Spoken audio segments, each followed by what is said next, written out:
Graça e paz do Senhor Jesus, os irmãos. Estamos na semana 32ª. O nosso tema é Vivendo o Agosto de Deus. O nosso versículo, peço que os irmãos estejam abrindo as suas Bíblias, está em 1 Tessalonicenses, capítulo 1, os versos 2 e 3, que diz assim: Sempre damos graças a Deus por todos vocês, fazendo menção de vocês em nossas orações, e sem cessar, lembrando-nos diante de nosso Deus e Pai, da operosidade da fé que vocês têm, da dedicação do amor de vocês e da firmeza da esperança que tem em nosso Senhor Jesus Cristo.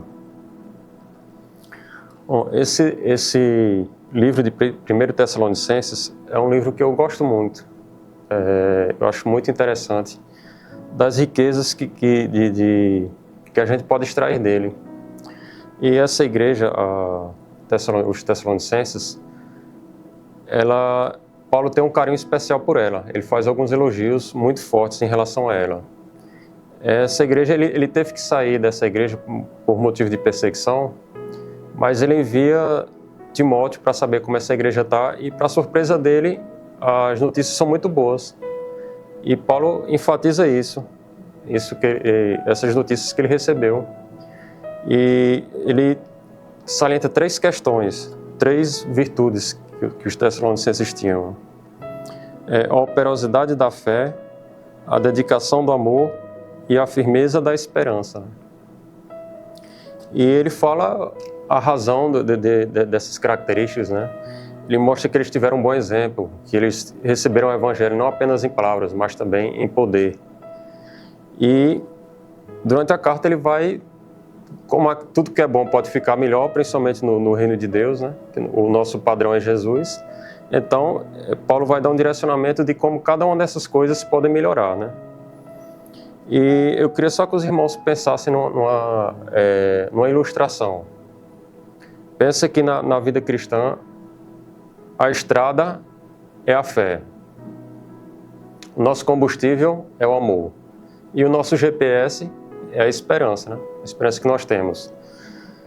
Quanto mais bem edificada estiver essa fé, mais o nosso caminho vai ser, dizer assim, transitável, né? E essa estrada, ela transpõe vales, desertos. Ela não tem terreno que ela não vença. A fé, ela passa onde ela tem que passar, ela vai abrindo caminho, vai aplanando terrenos, e ela chega onde tem que chegar. Assim é a nossa fé em Jesus. E ele cita alguns exemplos de como essa fé foi operosa para os Tessalonicenses. Ele diz, por exemplo, que eles se converteram dos seus ídolos, né? Que é uma prova mais poderosa de fé do que essa.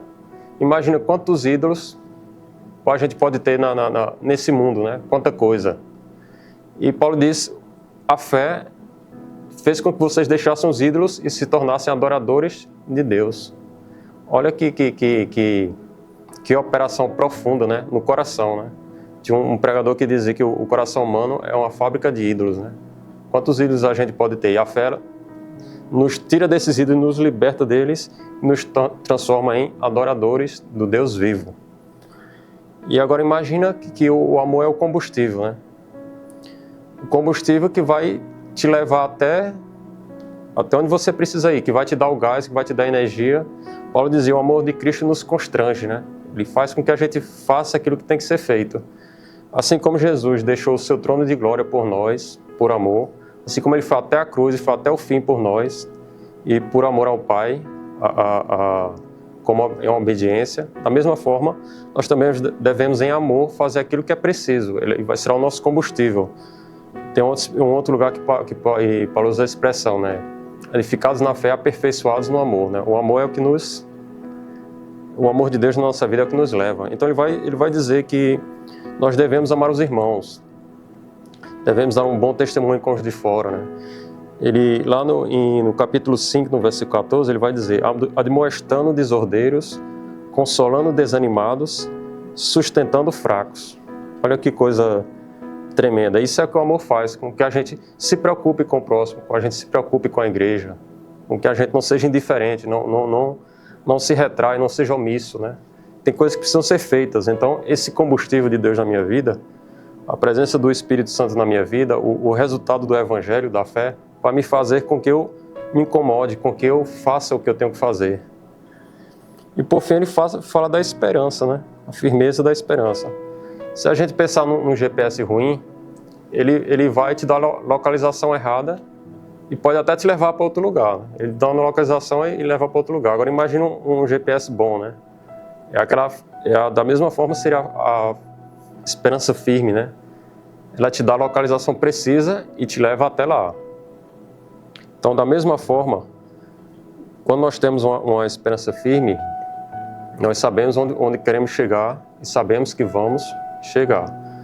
Então, quando Paulo se afasta dos Tessalonicenses, eles estão ali em meio a um meio de perseguição, de dificuldades, mas eles se tornaram firmes, porque eles tinham essa firme esperança. Então, meus irmãos, a nossa oração é que nós sejamos assim como os Tessalonicenses. Paulo disse que os Tessalonicenses se tornaram padrão de referência, né, para os cristãos da Caia e da Macedônia. Quer dizer, ele estava dizendo, vocês são modelo, vocês se tornaram referência. Vocês estão vivendo a gosto de Deus, né? Então, da mesma forma, nós devemos ser assim também, que nós sejamos como os Tessalonicenses, que possamos na nossa vida mostrar aquilo que a fé operou nas nossas vidas. Não apenas um evangelho de palavras, mas de poder, que nos liberta, que nos transforma. E que possamos também, com esse amor exercitado na nossa vida, estar ajudando os nossos irmãos, edificando a igreja, levando a mensagem aos que precisam, aos perdidos levando o evangelho, edificando a igreja, ajudando os fracos e tendo essa firme esperança, né? Interessante que lá no finalzinho de Tessalonicenses, Paulo vai falar que ele vai explicar aquela questão da morte dos que estavam morrendo antes de Jesus voltar, né? Tem alguns comentaristas que dizem que isso era o que perturbava os Tessalonicenses, porque eles estavam morrendo e Jesus não estava ainda chegando, trazendo o seu reino. Então eles pensavam, será que a gente vai ficar de fora disso? A gente está perdendo alguma coisa? E isso era muito típico da cultura grega, né? Tem até aquele famoso filósofo Epicuro, né, que dizia, comamos e bebamos que amanhã morreremos. Mas Paulo está dizendo, não se preocupe não, que de repente alguém está até morrendo por causa de perseguição, né? Foi martirizado, não se preocupe. Quando Jesus voltar, ele disse, os que morreram serão os primeiros a serem arrebatados, não vão ficar de fora. Deus nunca deixa o seu povo escanteado, né? Nós temos essa firme esperança de que receberemos o reino, de que podemos trabalhar, que o nosso trabalho não será em vão. Essa é a nossa esperança. E que o nosso Redentor vive e reina e voltará para nos recompensar e redimir todas as coisas. E por fim, irmãos, vamos estar orando por essas três coisas, né? E por todas as nossas necessidades que nós temos na nossa igreja. Oremos. Senhor, te pedimos que o Senhor possa estar edificando a tua igreja, ó Pai, edificando a cada um de nós. Que muitas vezes a nossa fé é tão pequena, às vezes como um grão de mostarda, mas quando ela é viva, quando ela é verdadeira, ela já opera tantas maravilhas, tantos milagres. Então que o Senhor venha nos edificar a tua igreja, ó Pai.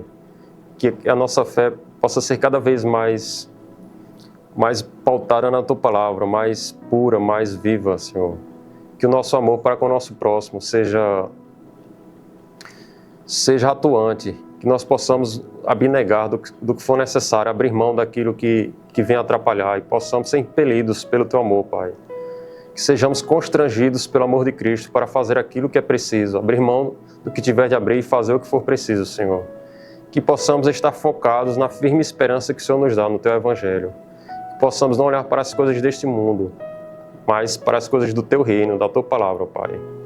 É isso que nós te pedimos e te agradecemos desde já por tudo que o Senhor nos deu, por ter nos transformado, nos transportado do reino das trevas para o reino da luz do teu Filho. Em nome de Jesus, amém. Muito bem, meus irmãos. Então, isso é um pouco do que esta carta maravilhosa de Paulo aos Tessalonicenses tem a nos ensinar, tem a nos deixar. E, por fim, queremos encorajar os irmãos a estarem lendo os devocionais, a estarem orando pela igreja, orando pela liderança, pelos pastores, pelos projetos e vindo participando dos trabalhos e continuando as leituras, permanecendo firme em oração e até o próximo devocional, né? Que esperamos todos e que Deus os abençoe ricamente em Jesus.